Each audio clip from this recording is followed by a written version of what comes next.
Good morning everyone. Welcome back my YouTube channel. I am going to teach you Hindi Anugunj पाठ्य पुस्तक Anugunj standard 8 chapter number 5 high school में। पाठ का नाम है हाई स्कूल में। यह महात्मा गांधी जी का बायोग्राफी है। चैप्टर जो है उन्होंने स्वयं अपने जीवन के बारे में लिखा है। महात्मा गांधी की आत्मकथा सत्य के प्रयोग से लिया गया यह एक अंश है। विद्यालयी जीवन में अनेक ऐसी घटनाएं, विचारधाराएं उत्पन्न होती है कि धीरे धीरे जीवन को एक दशा मिलने लगती है। इस पाठ में व्यायाम, आलेखन कला और अन्य भाषाओं के माध्यम से अन्य भाषाओं के अध्ययन के विषय में गांधी जी का विचारों का एक विवेकपूर्ण निष्कर्ष जो है इसमें स्पष्ट होता है।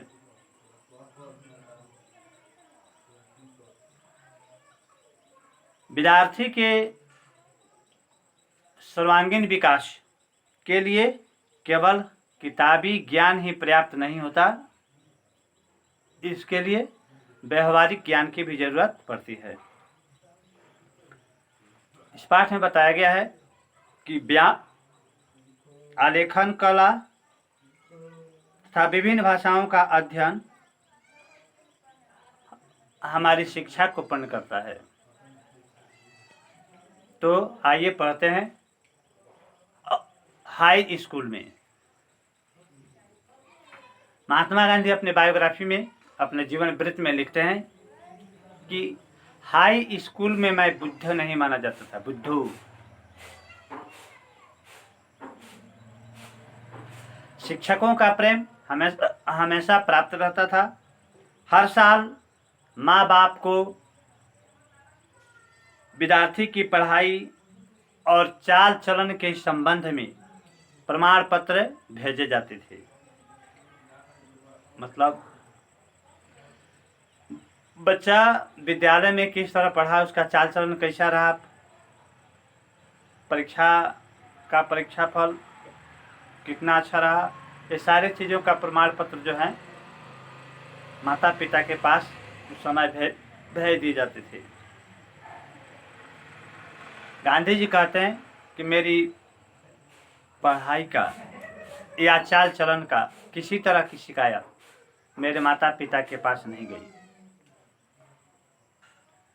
गांधी जी कहते हैं कि दूसरे दर्जे के बाद मुझे इनाम भी मिला। दर्जा का अर्थ होता है वर्ग। देखिए यहाँ शब्दार्थ में दर्जे का अर्थ होता है कक्षा, जिसमें आप पढ़ते हैं 1 2 3 4 5 6 7 8 सब कक्षाएं हैं।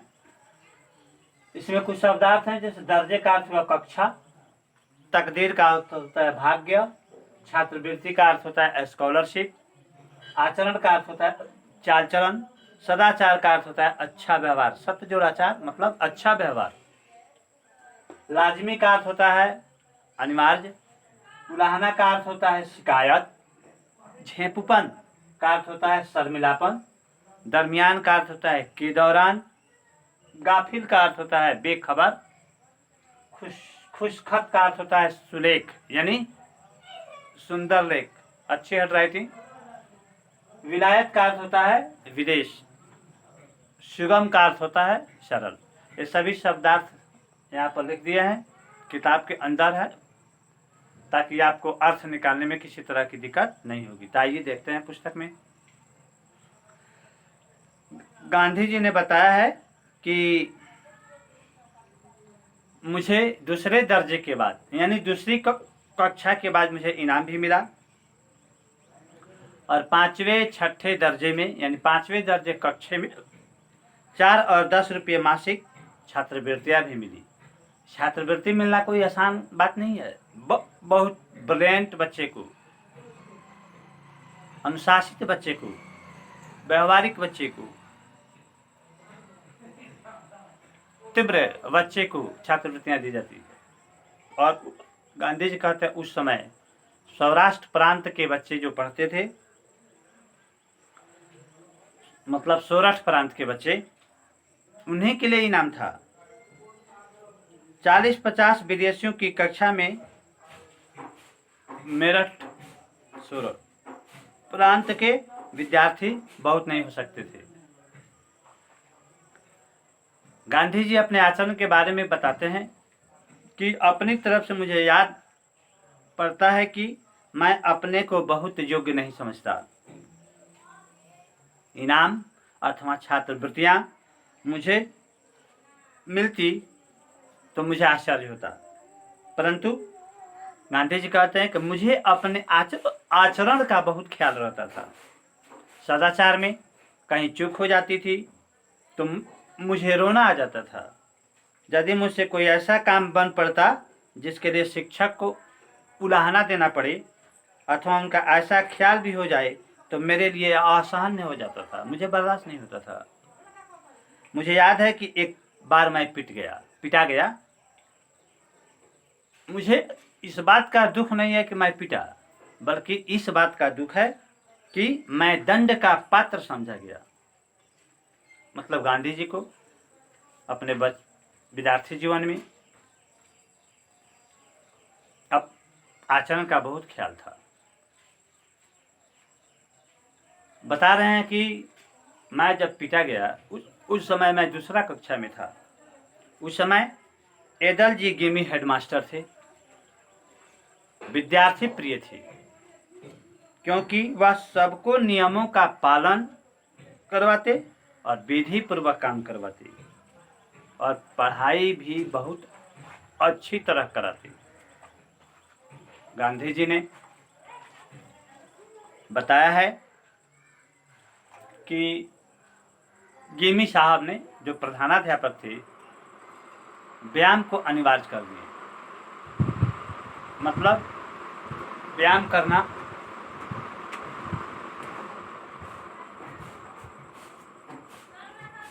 अनिवार्य कर दिए थे, लेकिन मुझमें व्यायाम में रुचि नहीं थी। किसमें नहीं रुचि थी? व्यायाम में, कसरत में। लाजमी यहाँ देखिए, लाजमी लिखा होगा, अनिवार्य। लाजमी का अर्थ होता है अनिवार्य कर दिए थे। गांधी जी बताते हैं कि मैं क्रिकेट, फुटबॉल या कसरत में कभी नहीं जाता था। क्यों? इसलिए कि मुझे उसमें रुचि नहीं थी। लेकिन गांधी जी बता रहे हैं समय बीतने के बाद कि मुझे उसका भूल आज भी रहा। लेकिन मैंने किताबों में पढ़ा था भ्रमण करना यानी घूमना जो है बहुत लाभदायक होता है, इसलिए मैंने भ्रमण करना जारी रखा। इसका नतीजा यह हुआ कि मेरा शरीर जो है सुडौल, गठीला और रोग रहित रहा। फिर भी कहते हैं कि कसरत जाने का मुझे कोई नुकसान वो नहीं हुआ, ठीक है। लेकिन फिर बताते हैं कि पुस्तकों में मैंने पढ़ा था कि घूमना अच्छा होता है, इसलिए मैंने घूमना जारी रखा। कारण क्या था कि घूमना जारी रखा, जैसे मेरा शरीर जो था वो मेरा शरीर जो है गठीला हो गया। व्यायाम में अरुचि का कारण बता रहे हैं पिताजी की सेवा शुश्रूषा। गांधी जी कह रहे हैं कि मैं अपने पिता की सेवा शुश्रूषा करने में लगा रहा। उस समय मेरे पिताजी की तबीयत खराब चल रही थी और मैं समय पर क्रिकेट या व्यायाम में शामिल नहीं हो पाता था। एक बात की बात है, आकाश में बादल छा गए थे, समय का मुझे पता नहीं चला।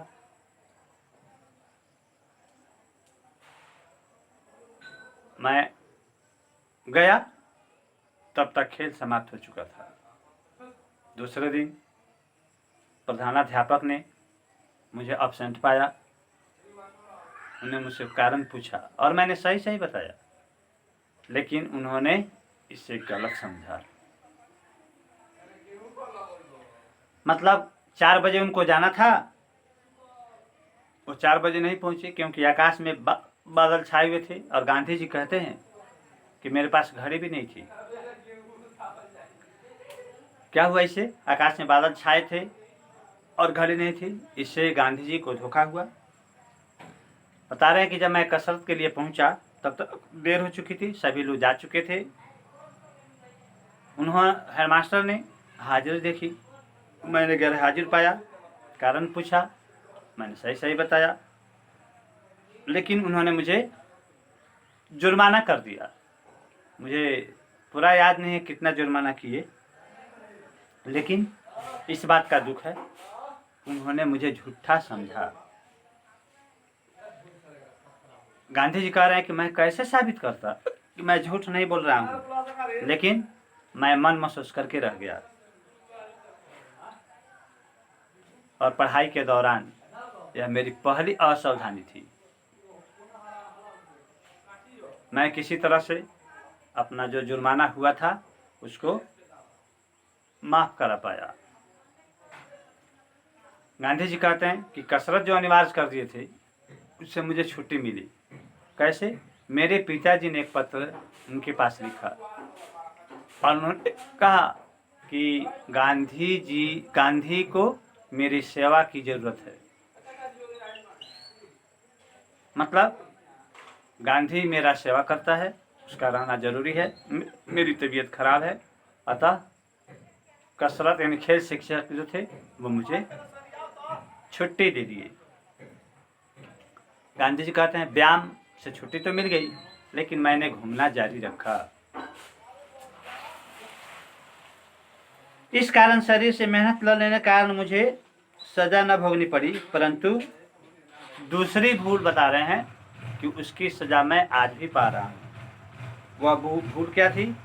पढ़ाई में खुशखत, यहाँ लिखा हुआ है खुशखत। खुशखत मतलब सुलेख। पढ़ाई में सुलेख का होना मैंने जरूरी नहीं समझा।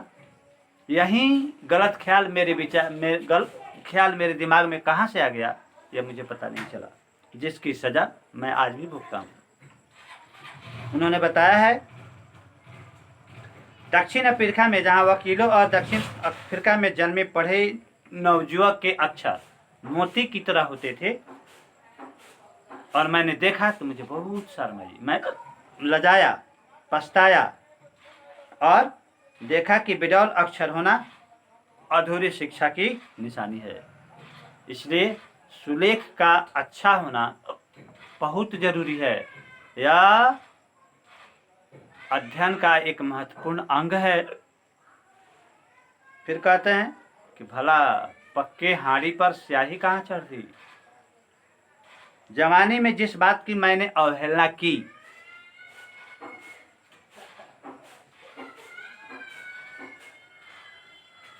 उसका खामियाजा मैं आज भी भोग रहा हूँ। सुलेख के लिए चित्रकला आवश्यक है। मेरी तो यह राय बनी कि बालकों को आलेखन कला पहले सिखानी चाहिए, मतलब चित्र बनाना या लिखना।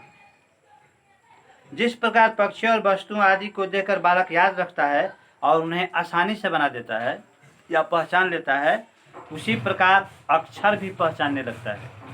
और जब आलेखन या चित्रकला सीखकर चित्र इत्यादि निकालना सीख जाता है, तब यदि अक्षर लिखना सीखे तो उसके अक्षर छापे की तरह सुंदर हो जाए। इस समय मेरे विद्यार्थी जीवन की 2 बातें लिखने जैसी है। विवाह की बदौलत जो मेरा 1 साल टूट गया था, मतलब शादी इनकी हुई थी और उनके लिखने पढ़ने में 1 साल का अंतर हो गया था, उसकी कसर पूरी कराने की प्रेरणा मास्टर साहब ने की। मतलब 1 साल इनका जो क्लास डिटेन हो गया उसको पूरा करने में प्रेरणा जो थे मास्टर साहब ने दी। उस समय प्राथमिक विद्यार्थियों को ऐसा करने का मौका मिलता था। गर्मी की छुट्टी पहले वाली परीक्षा के बाद चौथे दर्जे में चढ़ा दिया गया। इस कक्षा में कुछ विषयों की शिक्षा अंग्रेजी में दी जाती थी। अंग्रेजी में उस समय, अंग्रेजी में कुछ मैं नहीं समझ पाता था। रेखा गणित चौथे वर्ग से शुरू होता था। एक तो मैं रेखा गणित में कमजोर था, फिर समझ में कुछ नहीं आता था। भूमिति शिक्षक पढ़ाने में तो अच्छे थे, पर मेरी कुछ समझ में नहीं आता था। इससे मैं बार बार निराश हो जाता था। कभी कभी मेरे दिल में आता था कि 2 दर्जे की पढ़ाई एक ही साल में करने से अच्छा है कि मैं तीसरी कक्षा में फिर से चला जाऊं। ऐसा करने से मेरी बात बिगड़ती और जिस शिक्षक ने मेरी हिम्मत पर विश्वास रख दर्जा चढ़ाने की, वर्ग चढ़ाने की सिफारिश की, प्रयास की, कोशिश की, उनकी बात बिगड़ती। इस भय से नीचे उतरने का विचार तो बंधे रखना। आखिरकार परिश्रम करते करते जब यूक्लिड के 13वें प्रमेय यानी थ्योरम जो है तक पहुंचा, तब मुझे लगा कि भूमिति जो है यानी रेखा गणित सबसे सहज विषय है, जिस बात को केवल बुद्धि का सीधा और सरल उपयोग करना है। इसमें मुश्किल क्या है? इसके बाद से जो रेखा गणित मेरे लिए बड़ा सहज और रोचक विषय हो गया। फिर गांधी जी रेखा गणित के बाद संस्कृत के बारे में बताते हैं कि संस्कृत जो थी मेरी समझ से बहुत भारी थी। उसमें रटना ही रटना था और संस्कृत जो है चौथी कक्षा से शुरू होती थी। आखिर छठी कक्षा में जा करके मेरा दिल बैठ गया। और संस्कृत शिक्षक जो थे बड़े सख्त व्यक्ति थे, बहुत कठोर, बहुत मारते थे। विद्यार्थी को तो अच्छा ढंग से पढ़ाते थे, लेकिन पता नहीं मेरे दिमाग में क्या हो गया था कि संस्कृत मुझे समझ में नहीं आती थी। संस्कृत क्लास का और फारसी क्लास में हमेशा प्रतिस्पर्धा बनी रहती थी। फारसी के जो शिक्षक थे मौलवी साहब, वो बहुत नम्र आदमी थे और विद्यार्थी लोग भी कहता था कि फारसी बहुत सरल है। मौलवी साहब भले आदमी हैं। जो विद्यार्थी जितना याद करता है बखूबी से उसके साथ अच्छा निभा लेते हैं। मैं ललचाया कि मैं भी फारसी पढ़ूं और एक दिन की बात है कि मैं फारसी के क्लास में जा कर के बैठ गया। संस्कृत शिक्षक को दुख हुआ। उन्होंने मुझे बुलाया और कहा कि देखो गांधी, तुम्हें जो कठिनाई है वह मुझे बताओ, मैं उसे दूर करने का प्रयास करूंगा और तुमको इस तरह निराश नहीं होना चाहिए। और इसके बाद क्या हुआ? मैं शर्मिंदा हुआ और मैं उस शिक्षक के प्रेम का अवहेलना नहीं कर सका। मैंने संस्कृत सीखना जारी रखा। बात समझ में आ रही है ना? हाँ, आगे गांधी जी क्या कहते हैं देखिए अपने जीवन में। मैं यह मानता हूं कि भारतवर्ष के उच्च शिक्षण क्रम में मातृभाषा के उपरांत राष्ट्रभाषा जैसे हिंदी, संस्कृत, फारसी, अरबी और अंग्रेजी के लिए भी स्थान होना चाहिए। इन भाषाओं की गिनती से किसी को डर जाने की जरूरत नहीं है। सबको जितना हो सके भाषा सीखनी चाहिए।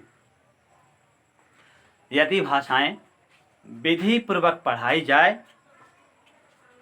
सभी विषयों का अध्ययन अंग्रेजी के द्वारा करने का बोझ अगर हम पर नहीं हो, तो भाषाएं भारूप नहीं होकर के बहुत आसान हो जाएगी।